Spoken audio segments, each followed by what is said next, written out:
ጤና ይስጥልኝ። ይህ ባና ሚዲያ ነው። ከባና ሚዲያ ለዛሬ ያዝናቸው ዘገባዎች አሁን ማስደመጥ ጀመርን። አበይት ነጥቦችን በቅድሚያ ጀነራል ጻድቃን ገብረትንሳኤ ከፌዴራል መንግስት ጋር በትግራይ ሊያሳካቸው የሚፈልጋቸው በሁለት ጉዳዮች ላይ መስማማታቸውን ገለጹ። ጀነራሉ ጌታቸው አሰፋ በማንኛውም አጋጣሚ ሊረሽነኝ ነበር ሲሉም ተደምጠዋል። በቀዳሚነት እንመለከተዋለን። በኢትዮጵያ የአሜሪካ አምባሳደር ኤርቪን ማሲንጋ የተመራ ልዑክ ወቅታዊ ጉዳዮችን አስመልክቶ ለመወያየት ሰኔ 17 2018 ዓ.ም ወደ ትግራይ መቀለ ያመራል። ልዑካኑ ወደ መቀለ ለመጓዝ ያስገደዳቸው ምክንያት እነግራችኋለን። የትግራይ አርሚ 43 በትግራይ ደቡባዊ ግንባር ስለነበረው የተኩስ ወሬ አዲስ መግለጫ አውጥቷል።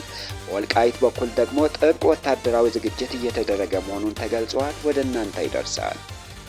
አሜሪካ የሱዳን ፈጥኖ ደራሽ ኃይል በስትራቴጂካዊቷ የሱዳን ከተማ ኤል ኦቤድ ዙሪያ ወታደሮቹን በከፍተኛ ሁኔታ እያከማቸ መሆኑን ተከትሎ በንጹሃን ዜጎች ላይ አሰቃቂ ግድያና ጭፍጨፋ ሊፈጸም ይችላል በሚል ማስጠንቀቂያ ወጣች። የሚሉና ሌሎች ዜናዎች ይዘናል። አብራችሁን ቆዩ።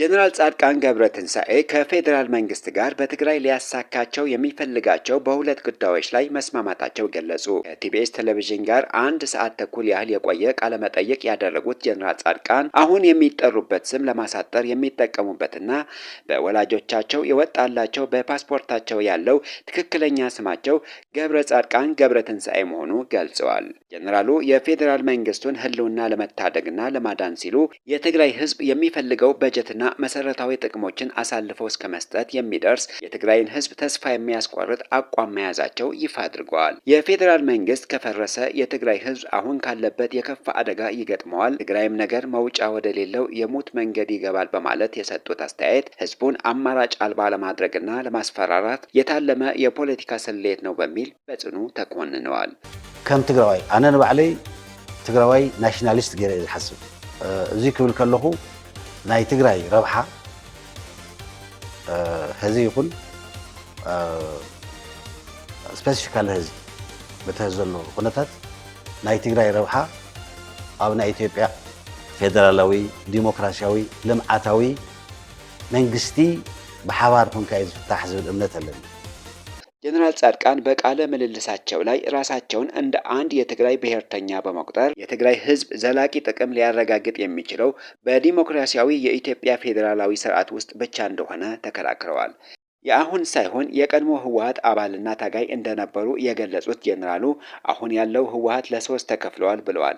ትክክለኛ ህወሓት በዶክተር ደብረጽዮን የሚመራውና ጉባኤ ያካሄደው ነው። ይህ ሀቅ ለምን ትክዳላችሁ ብለው ከጋዜጠኛው ለቀረበላቸው ጥያቄ አጥጋቢ ምላሽ ሳይሰጡ አልፈውታል። የቀድሞ ህወሓት አባልና ሰራዊት ነኝ ባሉበት መሰረት በወቅቱ ኢታማጆር የነበሩ ጀነራል ጻድቃን የሰላም ሰራዊት ተብሎ ለመጠራት የኦነግ ታጣቂዎች ጥቃት በሚሰነዝሩበት ወቅት እንኳን ሰራዊቱ ራሱን እንዳይከላከል ትዕዛዝ በማውረድ ለታጋዮቹ መውደም ምክንያት መሆናቸው ይገለጻል። ከዚህም በተጨማሪ ሴት ታጋዮችን ከደረጃቸው በመቀነስና በማባረር ለከፍተኛ እንግልትና መበተን እንደዳረጓቸው ይተቻሉ። ኢህአዴግ ለኦነግ አሸባሪ ብሎ በፈረጀበት ጊዜ የኦነግ አመራሮች ለማግኘት ጥረት አድርጌ ነበር ያሉት ጀነራል ጻድቃን በወቅቱ የደህንነት ኃላፊ የነበሩ ጌታቸው አሰፋ በማንኛውም አጋጣሚ ካገኘኝ ሊረሽነኝ ሊገድለኝ ያስብ ነበር ብለዋል። የኦነግ አመራሮችን ላገኛቸው ነው ብሎ ለአቦይ ስብሃት ነጋ ሲጠይቋቸውም ካገኘሃቸው ትታሰራለህ እንዳሏቸው ገልጸዋል። ናይ ኦሮሞ ልሂቃን ድማ ብፍላይና አቶ ሌንጮ ቶም ካልኦት ምስ ዝነበሩ ብሄር ይሃብካ ትክክለኛ ነገር ተዛሪብካ ሓቂ ነገር ተዛሪብካ ኢሎም ንምንታይ ከምኡ ምስኾን ዝበሎ እቲ መፅሓፍ ኣሎ ትገርም ነገር ግን ከምኡ ኢሎም ረኺቦምኒ ብኢሜይል ከም ዝመሰለ ነገርና ምንታን በሪ ክትከፍተልናስ ንፃሞ ነዘራርበካ ኢሎም ኣሸኢቱ ኦነግ ቴሮሪስት ተባሂሉ ተቐሚጡ ነይሩ ድሓር እዚ ፅቡቅ ሓሳብ እዩ ኢለ ያው እቲ ናይ ድሕነት ሓላፊ ጌታቸው እዩ ነይሩ ብዝኾነ ኣጋጣሚ ተረኺቡ ክርሽነኒ እዩ ዝሓስብ ነምበር 1 ፀላኢ እዩ ብዛዓዲ ገይሩ እዩ ዝርኢ ነይሩ ንምንታይ ከምኡ ይኹን ዝኾነ ዋላ ብዙሕ ይረድአኒ ኣብ ኣጋጣሚ ግን ስብሓት ሓሚሙ ጦር ሃይሎች ሆስፒታል ኣትዩ ነይሩ ምስ በዓልቲ ቤት ከይድና ጠይቕናዮ ሮም ናይ ኦሮሞ መራሕቲ ከምዚ ይብሉ ኣለዉ ንዓሞ ንዘራረብ እሞ በሪ ክፈተልና ይብሉ ኣለዉ እሞ እንተኸይደ ቴሮሪስት ኢልኩሞ ስለ ዘለኹም ኦነግ ፀገም ከየጋጥመኒ ነቶም ናይ ሴኪሪቲ ሰባት እውን ክዛረብ ስለ ዘይክእል ንኣኻ ይዛረበካ ኣለኹ እሞ እንታይ መስለካ ተኸድኩስ እስካሁን ተነገርካዮም ይብሉ እንተኸይድካ ኢሉ ቴሮሪስት ኢልካ ተኣሰር ክብል ኣነ እውን ኢሉ ታዲያ ከአቶ ጌታቸው አሰፋና ከተወሰኑ የህወሓት አመራሮች ጋር የቆየ ቂማቸው ለመወጣት ጦርነቱ ያስከተለው ጥልቅ ጠባሳና የህዝብ ስነ ልቦና ያላገናዘበ ህዝቡ ገና ከደረሰበት መከራ ሳያገግም የፌዴራል መንግስት ለውስጥ የስልጣን ሽኩቻ እገዛ ያደርጋል ብሎ በይፋ መናገር የህዝቡን ህመምና መስዋዕትነት ዋጋ ማሳነስ መሆኑን ተገልጿል። ለዚህም ቂማቸው ለመወጣት በሚመስል መልኩ ጀነራሉ ከፌዴራል መንግስት ጋር ተባብረን የምንሰራቸው ሁለት ትላልቅ ዓላማዎች አሉን ብለዋል። በትግራይ ሰላምና ለውጥ እንዲመጣ ሁለተኛ ደግሞ አፋኝ ብሎ የጠሩት የህወሓት አመራር ማስወገድ እንደሆነ ገልጸዋል። ይህ እንዲሆን የፌዴራል መንግስት እንደሚያምንበትና ለዚህም አስፈላጊውን እገዛ ለማድረግ ቃል ገብቶልናል ብለዋል። በዚህ ዙሪያ አስተያየታቸውን የሰጡት አካላት ግን ሰላምና ለውጥ የሚመጣው ሁሉን አቀፍ ውይይት፣ እርቅና የውስጥ አንድነትን በመገንባት እንጂ ህዝቡን ክፉኛ ከጎዳ አካል ጋር ጥምረት በመፍጠር ሌላ የውስጥ ፍጅት ወይም መገለልን በመፍጠር አይደለም። ከአንድ አፋኝ ኃይል ከምትለው ለመላቀቅ ሌላ የጥፋት ኃይልን ጋሻ ማድረግ አዙሪት ውስጥ ከመክተት ባለፈ ዘላቂ ሰላም ሊመጣ አይችልም ይላሉ። ጀነራሉ የጠላት ወዳጅ ነው በሚል የፌዴራል መንግስትን ድጋፍ ፍለጋ መሄድ የፌዴራል መንግስቱ በትግራይ የውስጥ ጉዳይ ጣልቃ እንዲገባና የራሱን ፍላጎት እንዲጫን በር መክፈት መሆኑን ተቺዎች ይገልጻሉ። ይህ ደግሞ በትግራይ ህዝብ መስዋዕትነት የተገኘውን ከፊል የራስን እድል በራስን የመወሰን መብት አሳልፎ የመስጠት ያህል አደገኛ አካሄድ ነው ተብለዋል። ከጄኖሳይደር ጋር ማበር የህዝቡን አመኔታ ሙሉ በሙሉ የሚያሳጣና የትግሉን መስመር የሚያረክስ እርምጃ እንደሆነም ተገልጿል።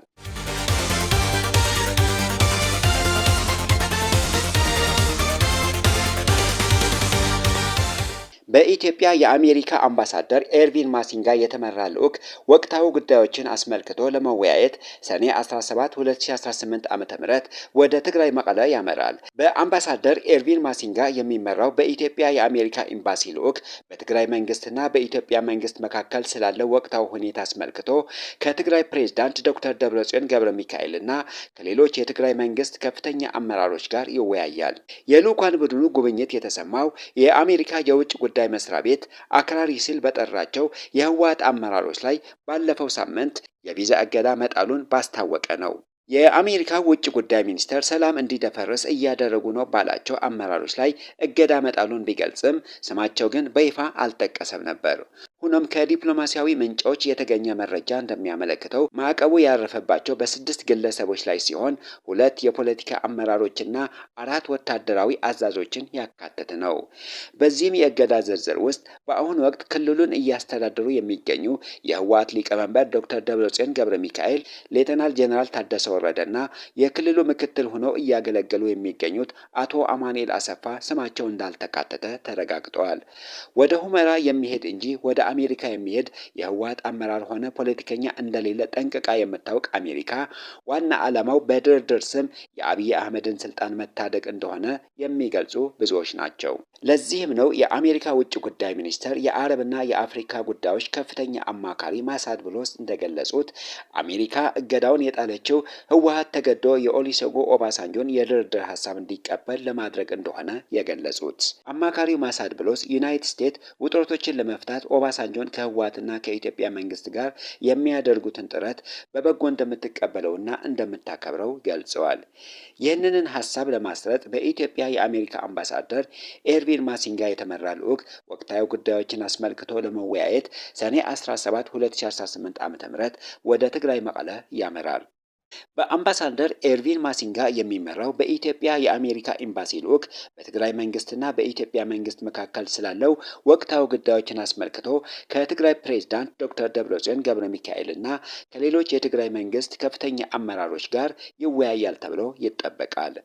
ወደ መቀለ ከተማ ለሚመጣው የአሜሪካ ኤምባሲ የልዑካን ቡድን በትግራይ በኩል ከተለመደውና ፍሬ አልባ ከሆነው የዲፕሎማሲ ልምምድ በመውጣት በትግራይ ክልል ያለውን ተጨባጭ እውነታ ፊት ለፊት ሊነገራቸው እንደሚገባ ተጠቁመዋል። የትግራይ አመራሮች የህዝቡን ነባራዊ ሁኔታዎች በግልጽና በጽናት ለልዑካኑ በማስረዳት ዓለም አቀፍ ማህበረሰብ ትርጉም ያለው ጣልቃ ገብነት እንዲያደርግ የመጠየቅ ታሪካዊ ኃላፊነት እንዳላቸው እየተጠየቀ ይገኛል። በክልሉ የሚነሱ የሉዓላዊነት ጥያቄዎችና በአስቸጋሪ ሁኔታ ውስጥ የሚገኙ ተፈናቃዮች ጉዳይ አፋጣኝ ትኩረትና ተጨባጭ መፍትሄ የሚሹ አንገብጋቢ አጀንዳዎች መሆናቸው ሊመከርበት ይገባል። የፕሪቶሪያው የሰላም ስምምነት ቁልፍ ድንጋጌዎች ሙሉ በሙሉ አለመተግበራቸው በክልሉ ያለውን አለመረጋጋትና ስጋት ከመጨመሩም በላይ በጠቅላላው የሰላም ሂደት ላይ ያለውን እምነት እየሸረሸረው ይገኛል። በመሆኑም ዩናይትድ ስቴትስ ሆነች ሰፊው ዓለም አቀፍ ማህበረሰብ ከተለመዱ መግለጫዎችና ማስጠንቀቂያዎች ባለፈ ወደ መሬት የወረደ ተግባራዊ እርምጃ ሊወሰድ እንደሚገባና ተጠያቂነት መኖር እንዳለበት ተጠቅሰዋል።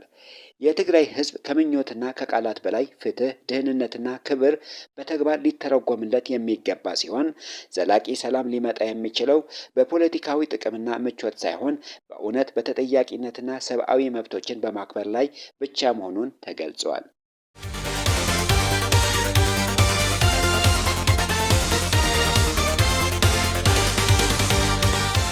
የትግራይ አርሚ 43 በትግራይ ደቡባዊ ግንባር የነበረው የተኩስ ወሬ ሲስተባበል በወልቃይት በኩል ጥብቅ ወታደራዊ ዝግጅት እየተደረገ መሆኑም ተገለጸ። በትግራይ ደቡባዊ ግንባር ራያ ጨርጨር አካባቢ ከሐራ መሬት ታጣቂዎችም ሆነ ከአፋር ልዩ ኃይሎች ጋር የተከፈተ ምንም አይነት ተኩስ አለመኖሩም የትግራይ ሰራዊት TDF አርሚ 43 አስታወቀ። ሰኔ 15 2018 ዓ.ም ጀምሮ ሰራዊቱ በቢሶበር ግንባር ተኩስ እንደከፈተ ተደርጎ የሚሰራጨው ወሬ ፍጹም ሐሰት መሆኑን የገለጸው አርሚ 43 የመረጃ ዋነኛ ዓላማ ሰማዕታቱን በተረጋጋ ሁኔታ እያሰበ የሚገኘውን ህዝብ ለማደናገር ከብልጽግና ፓርቲ የፈለቀ ፕሮፓጋንዳ ነው ሲል ኮንኗል። ሰራዊቱ ሉዓላዊነቱን ለማስከበር በላቀ ወታደራዊ ቁመና ላይ እንደሚገኝ፣ በአሁኑ ወቅት አካባቢውን በአስተማማኝ ሰላም ላይ እንደሚገኝ በመግለጫው ጠቅሷል። በተያያዘ ዜና በአፋር ክልል የሚገኘው የሐራ መሬት ታጣቂ ኃይል መሪዎችና አባላት የተሳተፉበት አስቸኳይ የጋራ ውይይት የተካሄደ ሲሆን በዚሁ መድረክ ላይ ጀነራል ገብረ እግዚአብሔር ወደ አንጥሩ ከተዋጊዎቹ ጋር ውይይት አድርገዋል። በውይይቱ የሰራዊቱ አባላት ከወራት በፊት ወደ ሰራዊቱ የተቀላቀሉ ጀነራል ጉዕሽ ገብረና ከበደ ፈቃዱ በሰራዊቱ ላይ ልዩነት እንዲፈጠር ምክንያት ሆኗል በማለት ቅሬታዎች ማቅረባቸው ሰምተናል። ኃላፊዎችን በመቀያየር የሚመጣ መሰረታዊ ለውጥ እንደሌለ በመግለጽ ትግራይ የሰላም ወይም ሐራ መሬት በተለያዩ ምክንያት እየተበተነ መሆኑን ገልጸዋል። በሌላ በኩል በወልቃይት ቀጠና ከፍተኛ የጦር መኮንኖችና የብልጽግና አመራሮች የተሳተፉበት ጥብቅ ወታደራዊ ስብሰባ ተካሂዷል። በዚሁ ስብሰባ ላይ የሰሜን ምዕራብ እዝ ዋና አዛዥ ጀነራል ብርሃኑ በቀለ፣ የምዕራብ እዝ ዋና አዛዥ ብርጋዴር ጀነራል አማረ ባዕታና ኮሎኔል ደመቀ ዘውዱ ተሳትፈዋል። በስብሰባው ጠላት ሲሉ የጠሩት ኃይል ከውስጥና ከውጭ ኃይሎች ጋር በመሆን ሊወረን እየተዘጋጀ ነው የሚል ድምዳሜ ላይ መድረሳቸውን ሰምተናል። በብልጽግና የተከዘ ዘብ በሚል ስም ያደራጃቸው ታጣቂዎች ለማንኛውም ግዳጅ ዝግጁ እንዲሆኑ ትዕዛዝ ተሰጥቷቸዋል። የሰሜን ምዕራብ እዝ ዋና አዛዥ ጀነራል ብርሃኑ በቀለ በበኩላቸው ቀጠናው የተለየ ቀጠና በመሆኑ ልዩ ትኩረት ተሰጥቶት ስራዎች መከናወን እንዳለባቸው ማሳሰባቸው ታውቀዋል። ለዚሁ የሚሆን ሰራዊት በበቂ ሁኔታ እያሰማሩ መሆናቸው ሰምተናል።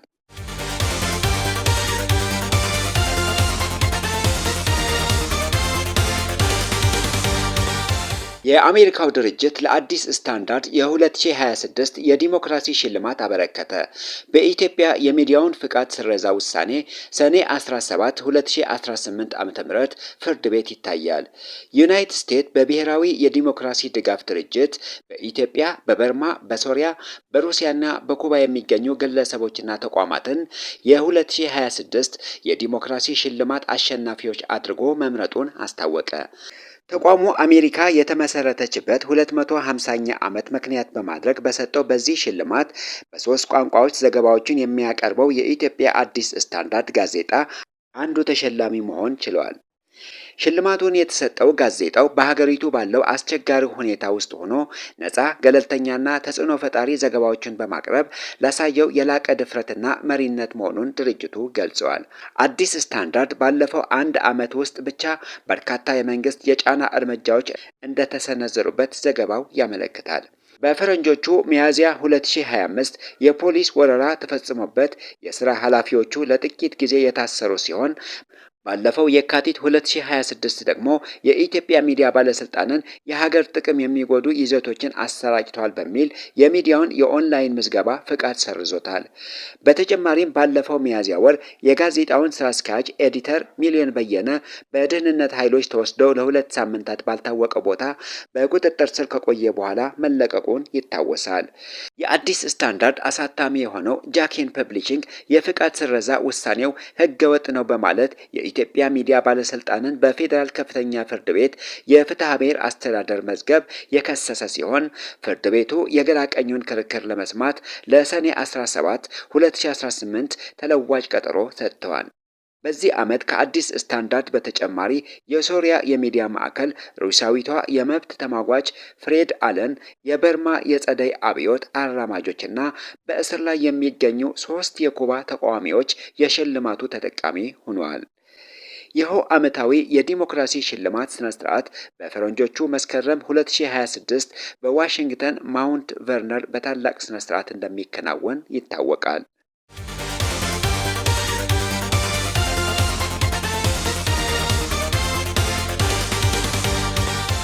የአሜሪካ መንግስት በፈጣን ድጋፍ ሰጪ ኃይሎች RSF እና አጋሮቹ ላይ ጥብቅ ማስጠንቀቂያ አስተላልፈዋል።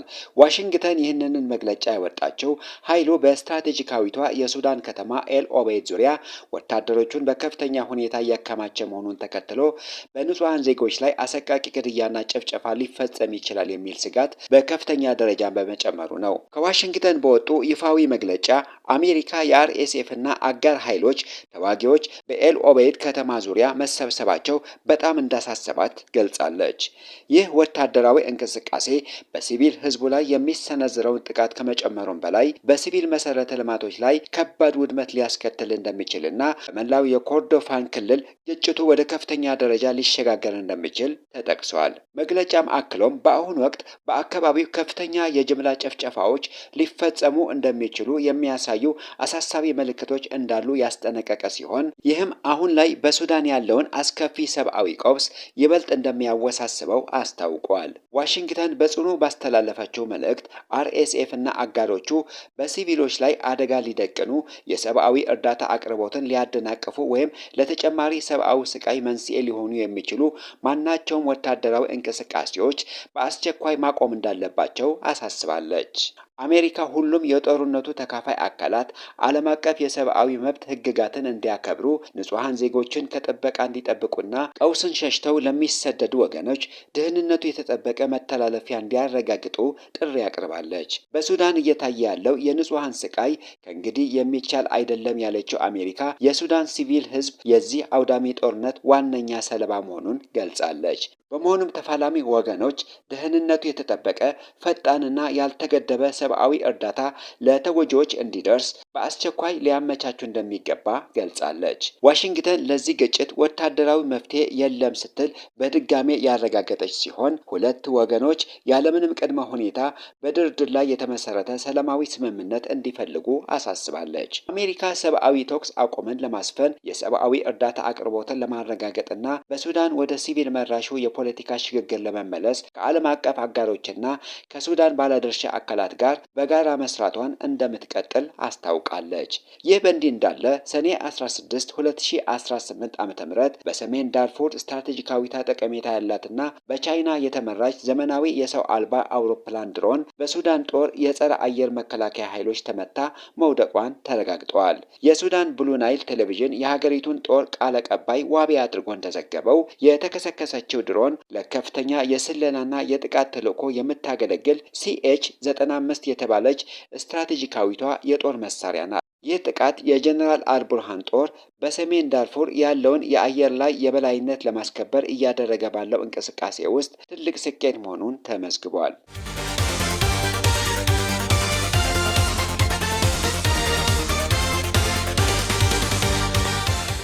የተከበራችሁ የባና ሚዲያ ተከታታዮች ለዛሬ ያዝናቸው ዜናዎች እነዚህን ይመስሉ ነበር። ስለተከታተላችሁን ከልብ እናመሰግናለን። መረጃዎቻችን ለሌሎችም እንዲደርሱ ቪዲዮውን ላይክ እና ሼር ማድረጋችሁ እንዳትረሱ። ለቻናላችን አዲስ የሆናችሁ ደግሞ ሰብስክራይብ በማድረግ የቤተሰባችን አካል ይሁኑ።